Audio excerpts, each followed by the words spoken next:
ಬಳ್ಳಾರಿ ಜಿಲ್ಲೆಯ ಸಂಡೂರು ತಾಲೂಕಿನ ದೇವಗಿರಿ ಗ್ರಾಮಕ್ಕೆ ಹೋಗುವ ಸುಬ್ರಾಯನಹಳ್ಳಿ ದೇವಗಿರಿ ಮುಖ್ಯ ರಸ್ತೆಯು ಪ್ರತಿದಿನ ಜಾಮ್ ಆಗುತ್ತಿರುವುದರಿಂದ ಸಾರ್ವಜನಿಕರು ತೀವ್ರ ಅಸಮಾಧಾನ ವ್ಯಕ್ತಪಡಿಸಿದ್ದಾರೆ. ಎನ್ಎಂಡಿಸಿ ಕಂಪನಿಯ ಸಿ ಬ್ಲಾಕ್ ಪ್ರದೇಶದ ಬಳಿ ಈ ರಸ್ತೆ ಅಡ್ಡಿಯಾಗಿರುವುದರಿಂದ ವಾಹನ ಸಂಚಾರಕ್ಕೆ ಗಂಭೀರ ಅಡೆತಡೆ ಉಂಟಾಗಿದೆ. ಕೆಲಸಗಾರರ ಲಾರಿಗಳು ಮತ್ತು ಭಾರೀ ವಾಹನಗಳ ನಿರಂತರ ಸಂಚಾರದಿಂದ ರಸ್ತೆ ಸಂಪೂರ್ಣವಾಗಿ ತೊಂದರೆಗೀಡಾಗಿದೆ ಎಂದು ಸ್ಥಳೀಯರು ತಿಳಿಸಿದ್ದಾರೆ. ಈ ಸಮಸ್ಯೆಯನ್ನು ಎನ್ಎಂಡಿಸಿ ಅಧಿಕಾರಿಗಳು ಸೇರಿದಂತೆ ಸಂಬಂಧಪಟ್ಟ ಇಲಾಖೆಗೆ ಹಲವು ಬಾರಿ ಮಾಹಿತಿ ನೀಡಿದರೂ ಇದುವರೆಗೂ ಯಾವುದೇ ಕ್ರಮ ಕೈಗೊಳ್ಳಲಾಗಿಲ್ಲವೆಂದು ಸಾರ್ವಜನಿಕರು ಆಕ್ರೋಶ ವ್ಯಕ್ತಪಡಿಸಿದ್ದಾರೆ. ದಿನಂಪ್ರತಿ ನಡೆಯುತ್ತಿರುವ ಈ ಸಂಚಾರ ಸಮಸ್ಯೆ ತಕ್ಷಣ ಪರಿಹಾರ ಒದಗಿಸಬೇಕೆಂದು ಮಾಧ್ಯಮದ ಮೂಲಕ ಸಾರ್ವಜನಿಕರು ಅಧಿಕಾರಿಗಳಿಗೆ ಮನವಿ ಮಾಡಿಕೊಂಡಿದ್ದಾರೆ.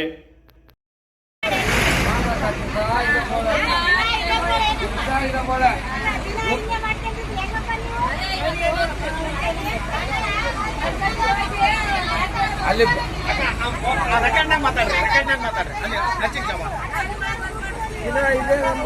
ಆಗಲ್ಲಪ್ಪ ಒಂದಿನದ್ದಲ್ಲ ಇದು ದಿನ ಇದೆ. 9 ಗಂಟೆಗೆ ಹೋಗಲ್ಲ ನಾವು ಹಿಂಗೆ ಎಲ್ಲರೂ ನೋಡ ಅಕ್ಕರ ಹೋದ್ರ ಎಲ್ಲರೂ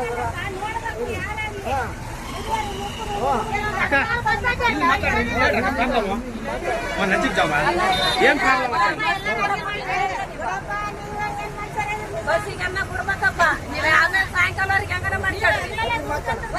ಇಲ್ಲಿ ವಾಯ್ಸ್ ರೆಕಾರ್ಡ್ ಬರ್ಬೇಕು ಅವ್ರಿಗೆ ರೆಕಾರ್ಡ್ ಬರ್ಬೇಕು. ಅದೇ ಗೌರ್ಮೆಂಟ್ ಬಸ್ಸಿಗೆ ಬಿಡ್ಬೇಕು ಮತ್ತೆ ಜಾಗ ಗೌರ್ಮೆಂಟ್ ಬಸ್ ಬೆಳಿಗ್ಗೆಲಿಂದ ಸಾಯಂಕಾಲವರೆಗೆ ಏನಿಲ್ಲ ಅಂದ್ರೆ 1000 ಗಾಡಿ ಇಲ್ಲಿ ದಿನ ಪ್ರತಿ ನಿಂದಿರ್ತಾವೆ ಗಾಡಿಗಳು ರೋಡಿಗೆ. ಪಬ್ಲಿಕ್ ಬಹಳ ಸಮಸ್ಯೆ ಆಗ್ತದೆ ಇಲ್ಲಿ ಪಬ್ಲಿಕ್ಗೆ. ಇದ್ರಂತೆ ದಿನ ಹೇಳಿ ಸಾಕಾಗಿದೆ. ಯೂನಿಯನ್ ಅಧ್ಯಕ್ಷರಿಗೂ ಹೇಳಿದೀವಿ, ಆಲ್ರೆಡಿ ಎನ್ಎಂಡಿಸಿ ಅವ್ರಿಗೂ ಹೇಳಿದೀವಿ. ತಿಳಿಸಿದ್ರೆ ಇದೇ ರೀತಿ ದಿನ ಇದೇ ರೀತಿ ಏನನ್ನ ಆಂಬುಲೆನ್ಸ್ ಬಂತಂದ್ರೆ ದಾರಿನೇ ಇಲ್ಲ ಪೇಷಂಟ್ ಹಾಕಿ ಬಂದ್ರೆ. ಇದು ಪಬ್ಲಿಕ್ ರೋಡ್, ಇದು ಸಂಡ್ರಿಗೆ ಹೋಗ್ತಕ್ಕಂತ ರೋಡ್, ದೇಗಿರಿಯಿಂದ ಸಂಡ್ರಿಗೆ ಹೋಗ್ತಕ್ಕಂತ ರೋಡ್. ಇದು ಇದೇನು ಗೊತ್ತಾ, ದಿನ ಇದೇ ರೀತಿ ಆಗೋದು ಅಲ್ಲ. ದಿನ ಇದೇ ಸಮಸ್ಯೆ. ಬರೀ ಟ್ರಾನ್ಸ್ಪೋರ್ಟರ್ ಮುಂದೆ ಮತ್ತೆ ನನ್ ಗಾಡಿ ಮುಂದೆ ನಿನ್ ಗಾಡಿ ಮುಂದೆ ಅವೆಲ್ಲ ಇಲ್ಲ. ಇಲ್ಲಿ ಎಲ್ಲರದು ತಪ್ಪಿದೆ. ಮೈನ್ಸ್ನವ್ರದ್ದು ತಪ್ಪಿದೆ, ಡ್ರೈವರ್ಗಳದ್ದು ತಪ್ಪಿದೆ, ಯೂನಿಯನ್ ಲೀಡರ್ಗಳದ್ದು ತಪ್ಪಿದೆ, ಎಲ್ಲರದು ತಪ್ಪಿದೆ. ಇಲ್ಲಿ ನೋಡಿ ಏನು ಒಂದು ಕೆಲಸ ಇದು ಮಾಡಿ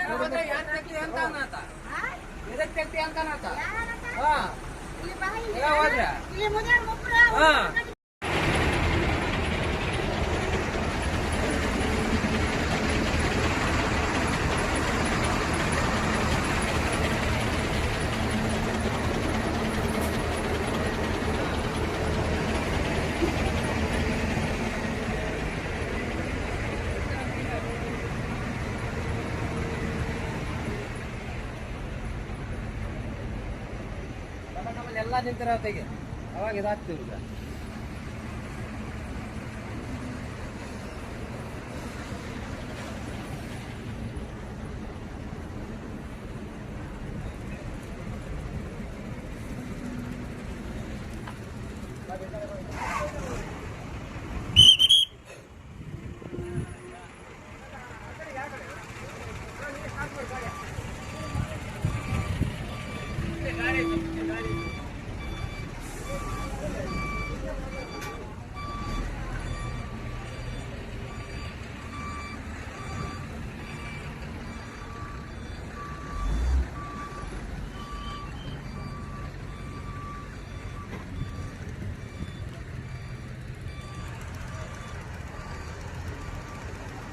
रोड